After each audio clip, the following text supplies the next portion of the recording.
the campaign trail, Donald Trump and Republicans promised that immigration enforcement would focus on targeting violent criminals who are here illegally. But under Donald Trump, the Department of Homeland Security and ICE are spending taxpayer dollars to brutalize and in some cases kill American citizens like Renee Nicole Good and Alex Preddy. On the campaign trail, Donald Trump and Republicans promised not to get the American people into endless, failed, foreign, forever wars. And yet Donald Trump has just gotten America into an endless war that he acknowledges and plans to be endless, as was the case earlier today. And we've already tragically lost the lives of 6 American service members because Donald Trump, without justification and without coming to Congress, has gotten America into a Middle Eastern war that we know will not end well based on what we've already seen in Afghanistan, in Iraq, and for that matter, in Vietnam as well. Donald Trump and Republicans have consistently lied to the American people over and over and over again on matters related to both domestic and foreign policy. These extremists have been a complete and total disaster. They have consistently failed the American people. And Democrats are here to offer a better path forward. And our commitment to the American people remains. We're going to fight to make your life better in every way possible, to drive down the high cost of living, to fix our broken healthcare system, to deliver an immigration enforcement system that's fair, just, and humane, that focuses on violent criminals who are here illegally, not targeting law-abiding immigrant families or killing American citizens. And we are here as Democrats to make sure that we're spending taxpayer dollars in ways that are designed to improve the quality of life of the American people,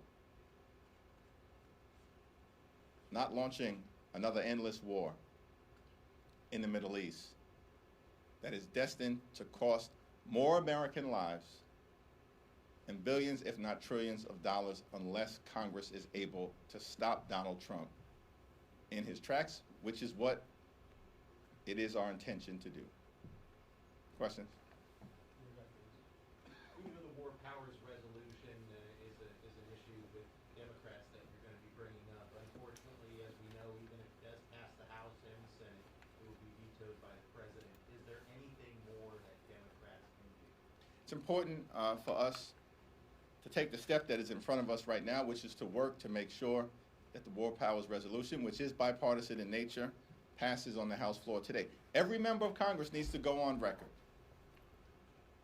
This is a matter of the utmost significance that the framers understood would perhaps be the most important decision that members of Congress would make.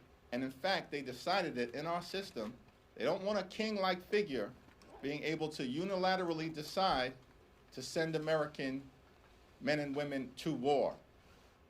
That's why in Article 1 of the Constitution, this power was explicitly given to the Congress. And it's now the Congress's responsibility to go on record because Donald Trump has unconstitutionally and illegally chosen to launch a war. He's describing it as a war. So-called Secretary of Defense, Pete Hegseth, is describing it as a war. Other members of the administration are describing it as a war. And as a requirement under the Constitution that it's members of Congress who make the decision as to whether to get us entangled in this kind of armed conflict. And that's what the resolution this week will be all about. Thanks. Thank you, Leader Jeffries. On immigration, the Trump administration has taken several actions regarding international students during this term. Most recently, it was revealed that Secretary Noem is reconsidering the optional practical work for a bit after they graduate, and the conservatives in Congress have called for the program to be ended so students can be sent remotely. What do you think about ending this program, and what does it mean about the U.S. being a place for people around the world to come and study? I have to evaluate the particulars of this program, and we'll be happy to do so moving forward. Let me just say about Christie Noem. She is a disgraceful, despicable, and deplorable human being. Why is she still around? Like, I do not understand this. The American people want her to go. People of goodwill want her to go. There are Republicans who want her to go. She's not qualified to lead the Department of Homeland Security or any other agency in this country, for that matter. I mean, this administration is so completely and totally out of control. They've so failed the American people. Exhibit A at this moment, of course, is Christie Noem. How disgusting is it that she could not even apologize to the families of Renee Nicole Good and Alex Preddy when given the opportunity to do so in their presence for slandering those two American citizens and calling them domestic terrorists when she knew better than that. So one, I don't have any confidence in anything that Christie Noem stands behind, but I'm happy to look at the particulars of this program. Thanks. Thank you, Mr. Leader. Your announcement said yesterday that, in the game today, or even yesterday, the potential possibility of supplemental for the conflict came up.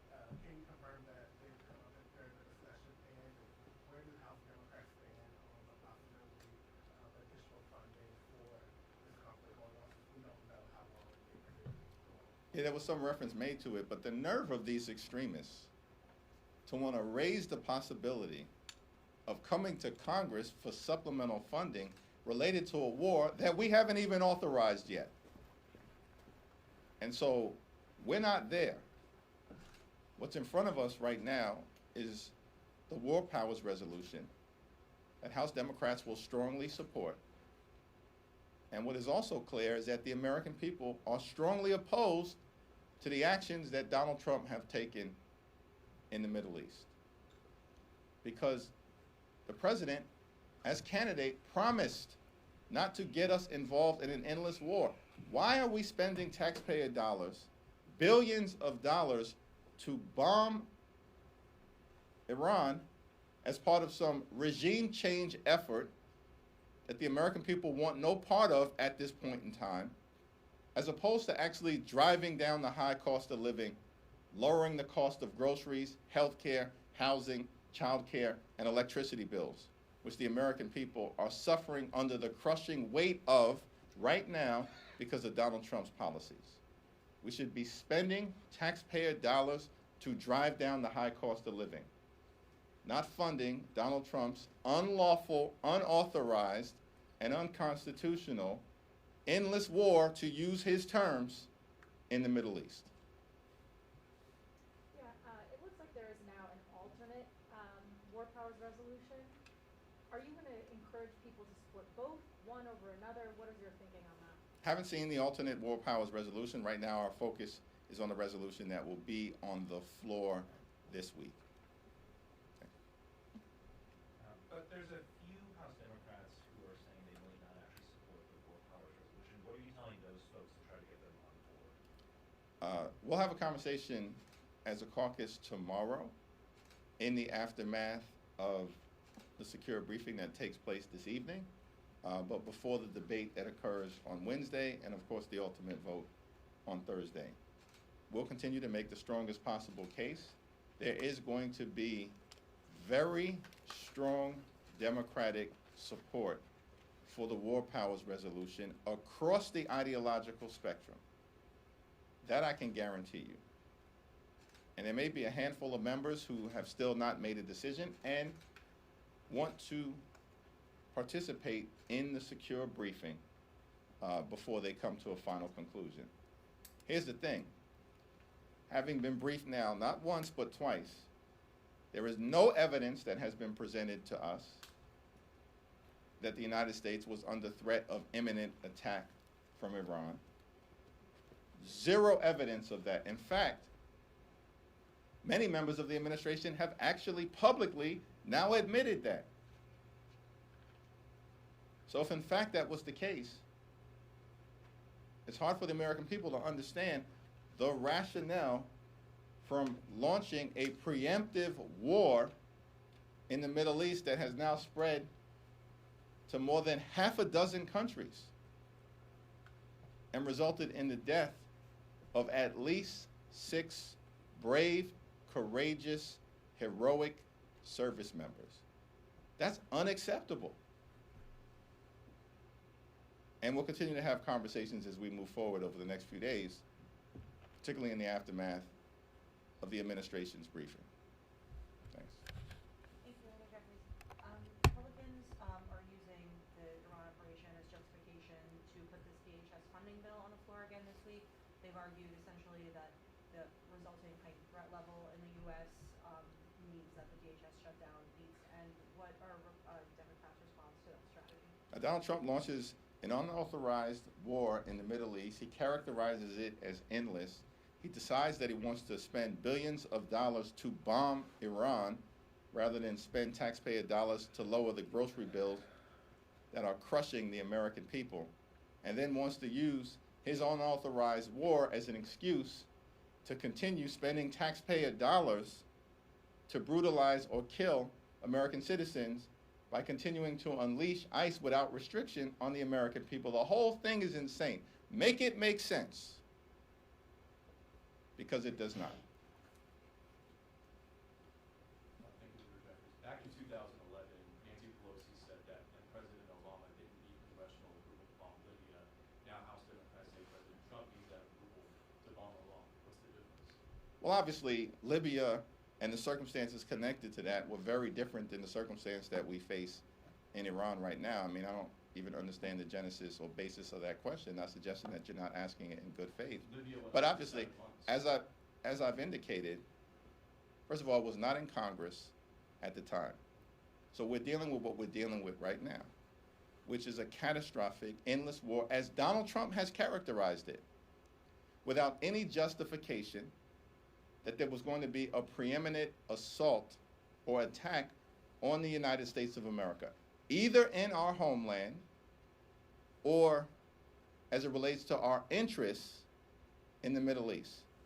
The administration is not even pretending like they have intelligence or information at this point, publicly.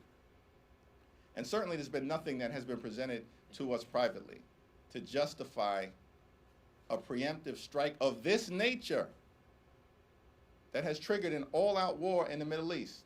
And by the way, Donald Trump is the one who said in the aftermath of the 12-day war that Iran's nuclear program has been completely and totally obliterated. Not my words, his words. So was he lying to the American people then, or is he lying now? When he tried to suggest a few days ago that this was in part about stopping Iran's nuclear aspirations. They're all over the place in terms of their justification, because they have nothing that explains their decision affirmatively not to come to Congress. The Constitution of the United States is not a mere inconvenience. It's an absolute necessity when it comes to the things that have been spelled out quite clearly by the framers of the Constitution. What happened to Republicans being so-called originalists? Was that all a lie as well? Because under this president, my Republican colleagues who continue to act like nothing more than reckless rubber stamps for Donald Trump's extreme agenda, ignore his behavior, this wannabe king, when it comes to trying to strip away congressional power as it relates to the appropriations, strip away congressional power as it relates to tariffs, and strip away congressional power as it relates to the declaration of war. The Constitution is not ambiguous about all of these things, and yet we see Republicans continuing to bend the knee to their wannabe king. That's not us, and it will never be. Thank you all.